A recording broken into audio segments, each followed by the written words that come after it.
झारखंड से इस वक्त सबसे बड़ी खबर सामने आ रही है। वहां के सीएम हेमंत सोरेन ने इस्तीफा दे दिया है राज्यपाल को, और इस्तीफा इसलिए दिया है क्योंकि ईडी ने पूछताछ की थी हेमंत सोरेन से। इसके बीच में एक ट्वीट आया है कि शाखों से टूट जाएं वो पत्ते नहीं है हम, आंधी से कोई कह दे कि औकात में रहे। यह शेर है मशहूर शायर राहत इंदौरी का, जिसको लेकर चंपई सोरेन ने पिछले दिनों एक खास तस्वीर के साथ इस शेर को ट्वीट किया था।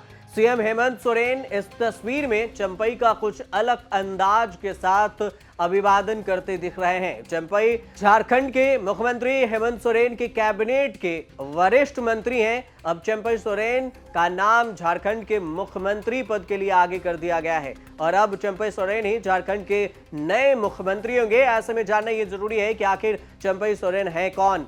राजनीतिक सूत्रों का यह भी कहना है कि ईडी कि जांच से घिरे झारखंड के मुख्यमंत्री हेमंत सोरेन इस्तीफा दिए, और अगर अपना इस्तीफा नहीं देते तो उनके नामों पर, दो नामों पर विचार किया जा रहा था। सबसे पहला नाम हेमंत सोरेन की पत्नी कल्पना सोरेन को लेकर था, और दूसरा कैबिनेट मंत्री चंपई सोरेन के नामों पर विचार किया जा रहा था, लेकिन बाद में फाइनल किया गया चंपई सोरेन के नाम का।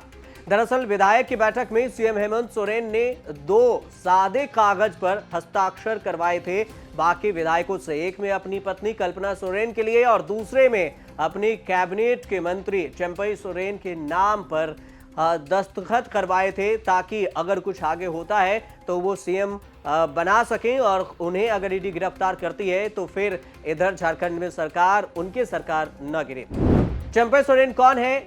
सरायकेला जिले के स्थित जिलिंगबोड़ा गांव के निवासी हैं चंपई सोरेन, और किसी समय किसानी करते थे काम। उनके 4 बच्चे हैं। बड़े बेटे का नाम चंपई सोरेन है। चंपई भी अपने पिता के साथ ही हाथ बटाते थे। 10वीं क्लास तक पढ़ाई की। स्कूल में चंपई सोरेन दिखाई देते थे, और इसके बीच में उन्होंने, उसके बाद उनकी शादी हो गई 10वीं में ही, और फिर पढ़ाई भी छूट गई। शादी के बाद चंपई के 4 बेटे हुए और 3 बेटियां हैं। 7 बच्चे हैं, जैसे लालू प्रसाद के 9। इसी दौरान बिहार से अलग झारखंड राज्य की मांग उठने लगी थी, और शिबू सोरेन के साथ ही चंपई भी झारखंड के आंदोलन में बढ़ चढ़कर हिस्सा लिया था। जल्दी झारखंड टाइगर के नाम से मशहूर भी हो गए।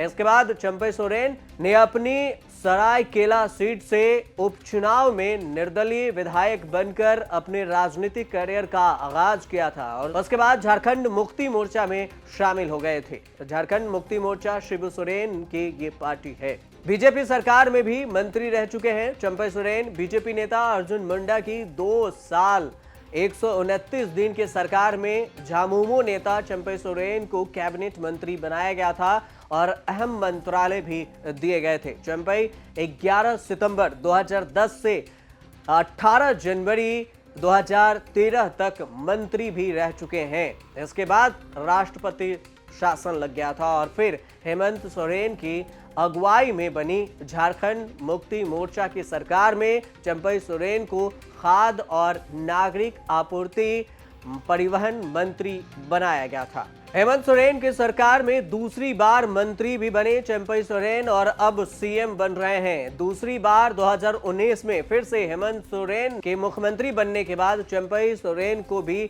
परिवहन, अनुसूचित जनजाति, अनुसूचित जाति और पिछड़ा वर्ग कल्याण मंत्री रखा गया था। चंपई झामुमो के उपाध्यक्ष भी रह चुके हैं, और अब इसके साथ ही उनके सीएम बनने के रेस में सबसे आगे निकल गए। कल्पना सोरेन और चंपई के बीच में दोनों में फैसले किए जाने थे कि इन दोनों में कौन सीएम के लिए चुना जाए। राजनीतिक जानकारों का मानना है कि हेमंत सोरेन को गिरफ्तार किया जाता है तो फिर राज्य में सरकार गिर जाती, और राष्ट्रपति शासन की मांग दूसरे विपक्ष कर रही थी। ऐसे में कवायद शुरू हुई, और उसके बाद झारखंड मुक्ति मोर्चा के परिवार के सदस्यों की तरफ से कल्पना सोरेन और चंपई सोरेन का नाम आया, और इस दोनों में से अब फाइनल किया गया चंपई सोरेन के नाम। चंपई सोरेन सहमति पर राज्यपाल को चिट्ठी भी सौंपी गई। हेमंत सोरेन ये चिट्ठी सौंपे, और सूत्रों का यह भी कहना है कि विकल्प के तौर पर सीएम हेमंत सोरेन पत्नी का नाम भी सामने रखे, लेकिन अब चंपई सोरेन ही आगे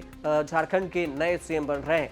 उधर हेमंत सोरेन को ईडी ने पूछताछ के लिए बुलाया था और उसके बाद वो 48 घंटे तक गायब भी रहे थे। इसके बाद अचानक 48 घंटे बाद वो प्रकट हुए रांची में। दोपहर 1 बजे के करीब में वो झारखंड में नजर आए। कथित घोटाला का उन पर आरोप है। मनी लॉन्ड्रिंग का ये केस है। सवाल जवाब ईडी कर रही है। ऐसे में अटकलबाजियों का दौर जारी है। इस बीच में सबसे बड़ी खबर ये भी है कि हेमंत सोरेन ने SC/ST एक्ट के तहत ईडी के ऊपर ही केस दर्ज कर दिया है और इसको लेकर भी अटकलबाजी हो रही है कि आखिर ईडी पर सवाल उठ रहे हैं कि आखिर ईडी पर केस दर्ज क्यों किया गया। लेकिन अब झारखंड के नए सीएम के तौर पर चंपई सोरेन को प्रोजेक्ट किया गया है। देखने वाली बात यह होगी कि अगर हेमंत सोरेन ज्यादा दिन तक जेल में रहते हैं तो क्या आगे का कार्रवाई प्रोसेस होगा, क्योंकि लोकसभा चुनाव भी बहुत नजदीक है और इस बीच में ईडी की कार्रवाई धुआंधार चल रही।